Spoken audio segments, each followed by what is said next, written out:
सियावर रामचंद्र की जय। एक बार पुनः फिर से स्वागत आपका चंद्रकांता आध्यात्मिक यूट्यूब चैनल पर श्रीमद् भगवद गीता की पाठशाला चिदांश अग्रवाल के साथ। तो इस पाठशाला के पहले अध्याय में योग योगेश्वर भगवान श्री कृष्ण जिस प्रकार रण क्षेत्र कुरुक्षेत्र के मध्य बीचों बीच मन अर्थात अर्जुन की जो क्लास लगाते हैं साहब जम करके, उसको देखते हैं।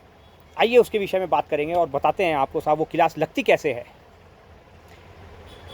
शंखनाद हो चुका है, धुंधु भी बज चुकी हैं। अर्जुन ने गांडी उठाकर उसकी जो टंकार की, उसने समस्त कौरवों के हृदयों को विदीर्ण कर दिया। लेकिन ये क्या, अचानक अर्जुन अपने धनुष गांडीव की टंकार के पश्चात भगवान श्री कृष्ण से बोले, हे मधुसूदन, मेरा रथ दोनों सेनाओं के मध्य ले चलिए। मैं देखना चाहता हूं कि इस मूढ़मती, इस दुर्बुद्धि दुर्योधन के पक्ष में कौन कौन अपने प्राणों की आहुति देने, अपना रक्त बहाने के लिए आए हैं। मैं जरा देखना चाहता हूं, इनको एक बार निरीक्षण करना चाहता हूं। तो कृपया करके मेरा रथ दोनों सेनाओं के मध्य ले चलिए। और भगवान कृष्ण तत्पश्चात रथ को दोनों सेनाओं के मध्य में खड़ा करके और अर्जुन से कहते हैं, हे पार्थ, हे अर्जुन, तो तुम जानना चाहते हो कि तुम्हारे लिए और तुम्हारे ऊपर, तुम्हारे साथ कौन है और तुम्हारे खिलाफ कौन है। तुम ये जानना चाहते हो कि तुम्हारे संहार के लिए कौन कौन आए हैं। तो ले देखो सबसे पहले वो जो सामने खड़ा है, जो 5 कौरवों का सेनापति है।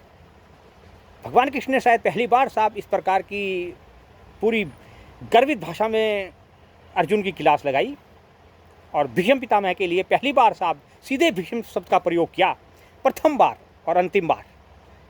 रण क्षेत्र कुरुक्षेत्र के मध्य खड़े होकर भगवान श्री कृष्ण ने जो सामने खड़ा है, देखो उसको अर्जुन, तुम्हारा सबसे बड़ा शत्रु तुम्हारा पितामह भीष्म। अगर तुम युद्ध जीतना चाहते हो तो तुम्हें इस भीष्म का संहार करना होगा, इसका वध करना होगा। उसके दाईं ओर देखो, तुम्हारा दूसरा सबसे बड़ा शत्रु, तुम्हारा गुरु जिसने तुम्हें धर्म विद्या सिखाई, द्रोणाचार्य, तुम्हें इसका भी वध करना होगा।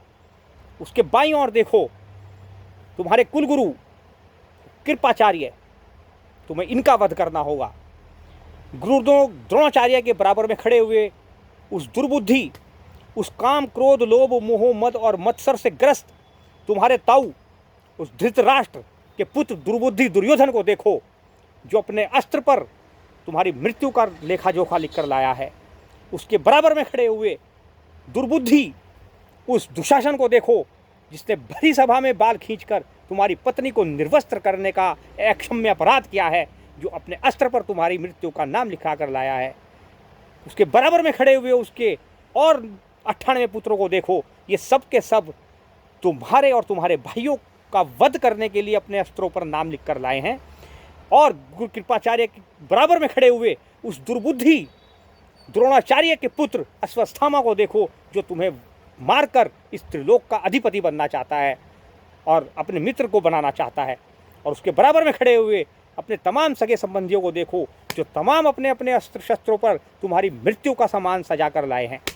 अर्जुन, देखो क्या देखना चाहते हो। ये सामने खड़े हुए अपने शत्रुओं को, सबसे पहले भीष्म, फिर द्रोणाचार्य, फिर कृपाचार्य, फिर दुर्योधन, फिर दुशासन, फिर अश्वत्थामा और अनेक सगे संबंधियों को देखो क्या देखना चाहते हो। और अर्जुन यह सुनकर साहब मोह से तो ग्रस्त हो ही जाता है। ऐसी क्लास लगा दी भगवान श्री कृष्ण ने उसकी पहले चैप्टर के पहले श्लोक में ही कि वो हतप्रभ रह जाता है। और फिर दूसरी ओर भी देख लो अर्जुन, भगवान कहते हैं दूसरी ओर भी देखो, ये तुम्हारे पीछे खड़े हैं, ये क्या तुम्हारे अपने नहीं है? जो तुम्हारे लिए अपने प्राणों का बलिदान करने के लिए तुम्हारे साथ आए हैं, ये तुम्हारे अपने नहीं है। ये जो तुम्हें मारने आए हैं, ये तुम्हारे अपने हैं। ये मूल्यहीन, ये अर्थहीन, ये भीष्म, ये महाविधर्मी, धर्म की परिभाषा को जानने वाला महाविधर्मी भीष्म, इसे तुम अपना कहते हो? ये तुम्हें धनुर्विद्या का दान देने वाला, सिखाने वाला ये गुरु द्रोण, जिसे तुम अपना कहते हो, ये विधर्मी कृपाचार्य, ये विधर्मी द्रोण, ये विधर्मी भीष्म, ये विधर्मी दुर्योधन, और इनका पिता वो अंधा धृतराष्ट्र, जो मन से भी अंधा, जो तन से भी अंधा, जो चेतना से भी अंधा, काम क्रोध लोभ मोह मत्सर से पूरी तरह से ग्रस्त चक्रवर्ती सम्राट। लेकिन वो बैठा हुआ हस्तिनापुर में सोच रहा है कब इन पांचों पांडवों की मृत्यु हो और मैं अपने इस दुर्बुद्धि दुर्योधन को चक्रवर्ती सम्राट बनाऊं। तुम ये जानना चाहते हो, ये देखना चाहते हो तो देखो। और ये जो तुम्हारे लिए अपने प्राणों का बलिदान करने ये पराए हैं तुम्हारे। अब तो अर्जुन की बुद्धि और भी ज़्यादा चकरा गई साहब। कहाँ तो गांडी उठाकर उसने धनुष की टंकार करी थी, और कहाँ साहब भगवान कृष्ण ने तो जमकर क्लास के पहले चैप्टर के पहले श्लोक में ही साहब धराशायी कर दिया अर्जुन को। ले पकड़, अब देख जरा।